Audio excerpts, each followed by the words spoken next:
اس سلسلہ اجتماعات کے اعتبار سے الوداعی تحفہ ہوگا۔ اب میں آغاز کر رہا ہوں۔ پہلی بات، اس سبب میں 3 باتیں مجھے کہنی ہیں۔ سب سے پہلی بات یہ کہ زندگی کی سب سے بڑی حقیقت موت ہے۔ ہم بھلائے رکھتے ہیں، اپنے ذہن سے اسے دور رکھتے ہیں، لیکن واقعہ یہ ہے کہ زندگی کی سب سے بڑی حقیقت موت ہے۔ خدا کے منکر پیدا ہوئے ہیں، لیکن موت کا انکار کرنے والا تو کوئی پیدا نہیں ہوا۔ اس لیے میں نے آیت آپ کو سنائی، کل نفس ذائقۃ الموت، ہر سی نفس کو موت کا مزہ چکھنا ہے، ہر جاندار کو موت کا مزہ چکھنا ہے۔ ثم الینا ترجعون، پھر ہماری طرف لوٹا دیے جاؤ۔ تو زندگی کی سب سے اہم حقیقت موت، اور موت کے بعد رجوع الی اللہ، آخرت، یہ سب سے بڑی حقیقت ہے۔ ایک حقیقت سب مانتے ہیں، سب جانتے ہیں، دوسری حقیقت کے اوپر پردہ پڑا ہوا ہے۔ میں نے اس اعتبار سے نوٹ کیا، یہ الفاظ قرآن میں 3 مرتبہ ہے، کل نفس ذائقۃ الموت، ہر جاندار کو موت کا مزہ چکھنا ہے۔ انبیاء اس سے مستثنا نہیں رہے، رسول اس سے مستثنا نہیں رہے، اولیاء اللہ مستثنا نہیں رہے۔ وقتی طور پر استثناء حضرت عیسیٰ کا ہے کہ ابھی وہ زندہ ہیں، لیکن عیسیٰ یاتی علیہ الموت، حضور نے فرمایا عیسیٰ پر بھی موت آئے گی، جب دوبارہ آئیں گے زمین پر اتریں گے، پھر اس کے بعد ان پر موت وارد ہوگی، ان کی نماز جنازہ پڑھی جائے گی، انہیں دفن کیا جائے گا حضور کے پہلو میں، شادی بھی کریں گے، اولاد بھی ہوگی۔ باقی تو یہ ہے کہ کل نفس ذائقۃ الموت، سب کو موت کا مزہ چکھنا ہے۔ عیسیٰ بھی بالآخر اس سے مستثنا نہیں رہیں گے، بلکہ قرآن میں ایک جگہ کہا گیا ہے افإن مت فهم الخالدون، کیا ہے نبی اگر آپ کا انتقال ہو گیا تو یہ کیا ہمیشہ رہیں گے؟ کون ہے دنیا میں جو ہمیشہ رہے؟ انتقال تو ہونا، آپ کا بھی ہونا ہے۔ انک میت وانہم لمیتون، یہ تو مختصر ترین الفاظ تھے۔ اس سے آگے بڑھیے، سورہ انبیاء میں فرمایا کل نفس ذائقۃ الموت وَنَبْلُوكُمْ بِالشَّرِّ وَالْخَيْرِ فِتْنَةً وَإِلَيْنَا تُرْجَعُونَ، ہر جاندار کو موت کا مزہ چکھنا ہے، اور اس سے پہلے پہلے ہم تمہیں آزماتے رہیں گے، خیر کے ذریعے بھی، بھلائی دے کر، صحت دے کر، دولت دے کر، اولاد دے کر، شہرت دے کر، اور برائی کے ذریعے سے بھی، تنگ دستی دے کر، بے عزتی دے کر، اہانت دے کر، ذلت دے کر، وَإِلَيْنَا تُرْجَعُونَ، اور پھر ہماری طرف لوٹائے جاؤ گے۔ یہ وہ دوسری حقیقت جو میں نے کہا کہ جس پر پردہ پڑا ہوا ہے، بہت بڑا پردہ ہے۔ لوگ یہی سمجھتے ہیں کہ یہی دنیا کی زندگی ہے۔ قرآن کہتا ہے إِنَّ الدَّارَ الْآخِرَةَ لَهِيَ الْحَيَوَانُ لَوْ كَانُوا يَعْلَمُونَ، یہ تو آخرت والی زندگی ہے جو اصل زندگی ہے، کاش کہ انہیں معلوم ہوتا۔ اس سے بھی زیادہ تفصیل سے یہ آل عمران میں آئی آیت، كُلُّ نَفْسٍ ذَائِقَةُ الْمَوْتِ وَإِنَّمَا تُوَفَّوْنَ أُجُورَكُمْ يَوْمَ الْقِيَامَةِ، ہر جاندار کو موت کا مزہ چکھنا ہے، اور پھر تمہیں پورا پورا تمہارا اجر اور بدلہ دے دیا جائے گا قیامت کے دن۔ فَمَنْ زُحْزِحَ عَنِ النَّارِ وَأُدْخِلَ الْجَنَّةَ فَقَدْ فَازَ، جو کوئی آگ سے بچا لیا گیا اور جنت میں داخل کر دیا گیا وہ تو کامیاب ہو گئے۔ اللہم ربنا اجعلنا منہم، اللہم ربنا اجعلنا منہم، اللہم ربنا اجعلنا منہم۔ وما الحیات الدنیا الا متاع الغرور، اور دنیا کی زندگی تو سوائے دھوکے کے سامان کے اور کچھ نہیں ہے۔ دھوکہ کس معنی میں؟ یہ تمہیں اصل زندگی سے غافل کر دیتی ہے۔ تم کہیں سفر پر جا رہے تھے، تمہارا کہیں گھر تھا، تمہیں واپس آنا تھا، تم راستے ہی میں کسی دلچسپی میں ایسے مگن ہوئے کہ گھر بار سب بھول گئے۔ یہ تو تمہارا عارضی سا سفر تھا، تم نے اسی کو اپنی منزل بنا لیا، اپنا ٹھکانہ بنا لیا، تو دھوکہ دیا اس نے تمہیں۔ ویسے دنیا کی زندگی دھوکہ نہیں ہے، بڑی حقیقت ہے، اس لیے کہ حضور نے فرمایا انما الدنیا مزرعۃ الآخرہ، یہ دنیا آخرت کی کھیتی ہے، یہاں بو گے تو وہاں کاٹو گے، یہاں کچھ کمائی کرو گے تو وہاں اس کا بدلہ ملے گا۔ اس اعتبار سے دنیا بہت بڑی حقیقت ہے، ایک ایک لمحہ بہت بڑی قیمتی شے ہے، لیکن اگر یہ دنیا تمہیں آخرت سے غافل کر دے تو اس سے بڑا دھوکے باز ہو کوئی نہیں۔ یہ اصل دجال ہے۔ میں نے تقریباً 60 برس کی عمر کو جب میں پہنچا تھا تو موت کا انتظار شروع کر دیا تھا۔ میرے قریبی احباب کو معلوم ہے، میں کہتا رہا، یہ بھی کہتا رہا کہ بھائی میں اپنے حصے کا کام کر چکا ہوں، جتنی صلاحیت اللہ نے دی تھی، جتنی بھی میرے اندر استعداد تھی، میں اس کو بھرپور طریقے پر استعمال کر چکا ہوں۔ دم واپسی برسر راہ ہے عزیز و اب اللہ ہی اللہ ہے، یہ میرا معاملہ رہا ہے 60 برس کی عمر سے۔ اس کے بعد اللہ نے مزید 14 برس دیے ہیں، یہ نافلۃ لک کے درجے میں کہتا ہوں، اس کا اللہ کا عطیہ خصوصی ہے، نفل ہے، ہمیشہ کہتا رہا ہوں۔ مسنون زندگی تو 61 برس ہے ہمارے حساب سے۔ علامہ اقبال کے بارے میں سنا ہے کہ رویا کرتے تھے کہیں میری عمر حضور کی عمر سے زیادہ نہ ہو جائے۔ وہ 6 مہینے کم ہی رہی ہے حضور کی عمر سے۔ جو حضور کی عمر تھی وہی حضرت ابو بکر کی، وہی حضرت عمر کی، وہی حضرت علی کی۔ ہاں، حضرت عثمان 82 برس کے ہوئے ماشاءاللہ۔ پھر یہاں کے مجددین میں سے وہی عمر حضرت شیخ احمد سرہندی کی، وہی شاہ ولی اللہ دہلوی کی۔ ہاں، شیخ عبدالحق محدث دہلوی رحمۃ اللہ علیہ 82 برس کی عمر۔ لیکن یہ میں کہا کرتا تھا مسنون عمر تو 61 برس ہے، جسے ہم 63 کہتے ہیں، وہ اصل میں ہمارے حساب سے 61 بنتا ہے۔ وہ 63 قمری ہے، جو 9 دن کم ہے، قمری سال جو ہے وہ شمسی سال سے۔ بہرحال میں اس وقت سے منتظر تھا، لیکن جو بھی وقت اللہ نے دیا ہے، اللہ کا شکر ہے، وہ مفید کاموں میں لگا ہے۔ ان میں خاص طور پر میں سمجھتا ہوں کہ اللہ کا مجھ پر سب سے بڑا احسان، اور مجھے پر نہیں، بہت بڑے پیمانے پر لوگوں پر جو احسان ہوا ہے، وہ میرا 1998 کا دورہ ترجمہ قرآن جو کراچی میں ہوا تھا۔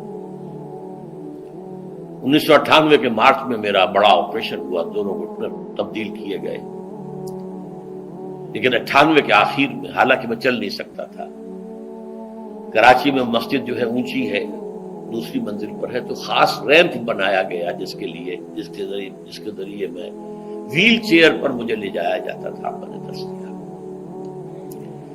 اس درس کی گزشتہ چند سالوں سے پوری دنیا میں جو گونج ہوئی ہے اللہ کے فضل و کرم سے، اللہ کا کوئی حکمت خداوندی اس کے ساتھ وابستہ ہے۔ اس میں میرے کسی کام کو دخل نہیں ہے، میری کسی کوشش کو دخل نہیں ہے۔ میں نے تو جو درس میں دیتا آ رہا تھا سن 85 سے، دورہ ترجمہ قرآن، البتہ یہ بات ضرور ہے کہ میں نے محسوس کیا تھا کہ سن 98 کے اس درس میں دورہ ترجمہ قرآن کے مجھے خصوصی انشراح حاصل تھا۔ میری ساری گفتگو کا حاصل کیا ہے؟ دیکھیے، نظریاتی تحریکوں کا تعلق اشخاص سے نہیں ہوتا، ٹھیک ہے، کوئی اس کا داعی ہوتا ہے، کوئی اس کا مؤسس ہو جاتا ہے، کوئی اس کا آغاز کرنے والا ہوتا ہے، لیکن نظریاتی تحریک افراد سے وابستہ نہیں ہوتی۔ افراد آتے چلے جاتے ہیں اپنا اپنا حصے کا کام کر کے، جس کو جتنا مقدر ہے، جتنی اللہ تعالیٰ کی طرف سے توفیق ہے، وہ اپنا کام کرے گا، چلا جائے گا۔ یہ چمن یوں ہی رہے گا اور ہزاروں جانور اپنی اپنی بولیاں سے بول کر اڑ جائیں گے۔ مبارک ہیں وہ لوگ جنہیں قرآن کی بولی بولنا نصیب ہو جائے۔ وَإِنْ يَحْسَبُوا أَنِّي مِنْهُمْ، مجھے گمان ہے، اللہ کا فضل ہے کہ میں ان میں سے ہوں، میں نے قرآن کی بولی بولی ہے، اور قرآن مجید کو جیسا کہ وہ ہے، ایز اٹ از، اپنے کو مذمومہ خیالات، اپنے کوئی ذہن سے زائدہ نظریات کو میں نے اس میں دخل نہیں دیا، جسے انگریزی میں آپ آبجیکٹیولی کہتے ہیں، خالص معروضی طور پر قرآن کو پڑھا ہے، قرآن کو قرآن سے سمجھائے، یا پھر سیرت رسول سے سمجھائے۔ میں لفظ سنت کی بجائے سیرت استعمال کر رہا ہوں۔ قرآن مجسم حضور تھے صلی اللہ علیہ وسلم، اور حضور کی سیرت اور حیات جو ہے وہ قرآن مجید کی اصل تفسیر ہے۔ یہ حقیقت بھی بہت کم لوگوں کے علم ہے۔ وہ احادیث کا نام تو لیتے ہیں، احادیث بھی ہے، سیرت بھی تو احادیث ہی سے ہمیں ملتی ہے، لیکن میں خاص طور پر سنت یا حدیث کی بجائے سیرت کا لفظ استعمال کرتا ہوں۔ قرآن کی 2 سورسز ہیں، قرآن خود اور سیرت رسول صلی اللہ علیہ وسلم۔ بہرحال انشاءاللہ العزیز یہ کام بڑھے گا، چلے گا، یہ میں ابھی بعد میں عرض کروں گا۔ دوسری بات جو میں نے آیت پڑھی آپ کو، وَمَن نُعَمِّرْهُ نُنَكِّسُ فِي الْخَلْقِ أَفَلَا يَعْقِلُونَ، بہت بڑی حقیقت زندگی کی یہ بھی ہے، جس کی ہم عمر زیادہ کر دیتے ہیں اس کی خلقی صلاحیتوں میں کمی کر دیتے ہیں۔ موٹی بات ہے، بڑھاپا آئے گا، ہمیشہ کی مانی ہوئی بات ہے۔ اگرچہ جوانی میں آدمی بڑھاپے کا تصور نہیں کرتا، لیکن بڑھاپا آنا ہے، یہ بھی ایک حقیقت ہے موت کی طرح۔ غالب نے کہا تھا مزمحل ہو گئے قوائے غالب، اب عناصر میں اعتدال کہاں۔ ایک صاحب نے مجھے شعر سنایا تھا، ابراہیم صاحب سے، ٹونک کے رہنے والے، ذوف پیری بڑھ گیا، جوش جوانی گھٹ گیا، اب عصا بنوائیے نخلے تمنا کاٹ کر۔ یہ تمنائیں جو ہیں طول العمر، انہیں کاٹو، اب گئی جوانی، امنگوں والا دور گیا، اور یہ جو تمناؤں کا پودا ہے اس میں سے لکڑی لے کر عصائے پیری بنوا لیجیے۔ اب بڑھاپے کے لیے ایک عصا درکار ہے۔ بڑا پیارا شعر ہے، ذوف پیری بڑھ گیا، جوش جوانی گھٹ گیا، اب عصا بنوائیے نخلے تمنا کاٹ کر۔ ابھی 2-3 دن ہوئے ہیں، یہاں پر جو خانہ فرہنگ ایران ہے اس کے ڈائریکٹر آئے تھے، انہوں نے فارسی کا ایک شعر سنایا، بڑا پیارا شعر ہے، در جوانی گفتم کہ شعر شعر است اگرچہ پیر بود۔ جوانی میں یہ کہا کرتا تھا کہ شعر تو شعر ہی ہوتا ہے، چاہے بوڑھا ہو جائے، بوڑھے ہونے سے اس میں کیا فرق واقع ہو جائے، شعر شعر است گرچہ پیر بود۔ چوب پیری رسیدم، جب میں خود پیری اور بڑھاپے کو پہنچ گیا، دیدم، تو مجھے یہ بات نظر آئی کہ پیر پیر است گرچہ شعر بود، بوڑھا بوڑھا ہی ہوتا ہے چاہے وہ شعر ہی کیوں نہ ہو۔ تو یہ بڑھاپا جو ہے یہ زندگی کی دوسری بڑی حقیقت ہے۔ اس کا ایک اثر تو سب کو معلوم ہے، قوائے غالب جو میں نے کہا، بڑھاپے کا عام نتیجہ جسمانی ضعف، سب جانتے ہیں، لیکن مجھ پر اور کچھ اور لوگوں پر بھی خاص طور پر اس کا جو ایک اثر ہوتا ہے، یہ مجھ پر ہوا ہے، وہ ہے یادداشت کی کمزوری۔ اور یہ میں کئی سال سے محسوس کر رہا ہوں، میری پرانی یادداشت بڑی مضبوط ہے، قوی ہے،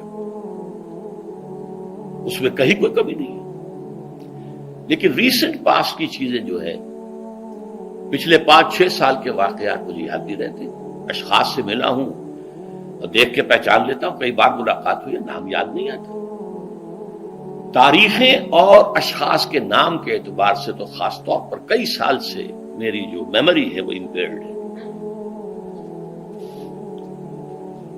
اور میں محسوس کرتا رہا ہوں کچھ عرصے سے کہ عین تقریر کے دوران محسوس ہوتا بلیک آؤٹ ہو گیا، اور مجھے سلسلہ کلام جوڑنے کے لیے سوچنا پڑا، بعض اوقات 1000 کروڑ مرتبہ بولے ہوئے الفاظ غائب، اب چاہے کتنا ہی زور لگا لوں وہ لفظ یاد نہیں آئے گا، ہاں تھوڑی دیر کے بعد خود بخود یاد آ جائے گا۔ میرے اس آپریشن سے کچھ عرصے پہلے تک جو میری تقریریں یہاں ہوئی، ان میں بہت سے لوگوں نے نوٹ کیا، میری تقاریر میں اب وہ روانی نہیں رہی تھی، وہ جو کراس ریفرنسز آیا کرتے تھے، جس کی بنا پر ایک مولانا عبد الکریم پاریخ صاحب تھے ناگپور کے، انڈیا کے، مولانا علی میاں کے وہ خلفاء میں سے، انہوں نے تفسیر بھی لکھی ہے قرآن کی، وہ ایک مرتبہ لاہور آئے تھے تو مجھ سے بھی ملاقات ہوئی، میرا درس بھی سنا، پھر یہاں وہ ایک دینی ادارے میں گئے، وہاں میرے خلاف باتیں ہو رہی تھی، تو انہوں نے کہا بھائی اس شخص کی کیا بات کرتے ہو، اس کے سامنے تو معلوم ہوتا ہے کہ قرآن کھلا ہوا ہے، جہاں سے چاہے لے لے، پھول کھلے ہیں گلشن گلشن، لیکن اپنا اپنا دامن، تم کیا بات کر رہے ہو اس کے بارے میں۔ تو عبد الکریم پاریخ صاحب کی وہ جو تاثر تھا وہ صحیح تھا، کراس ریفرنسز کا آنا، القرآن یفسر بعضہ ببعض، اس میں بہت کمی آ گئی۔ بہرحال اس کے علاوہ تیسری چیز ہوتی ہے بڑھاپے میں ریزسٹنس کی کمی کی وجہ سے عوارض. بلڈ پریشر کا میں مریض ہوں اور کوئی 25 برس سے ہوں، شوگر کا میں مریض ہوں اور کوئی 5 برس سے ہوں. ایک خاص برس جو مجھ پر آیا ہے آج سے 4 سال پہلے، اس کی ایک تاریخ ہے. یہ جو امراض دماغی کے ماہرین ہیں یہ کہتے ہیں کہ ایک مرض ہے بائی پولر ڈپریشن.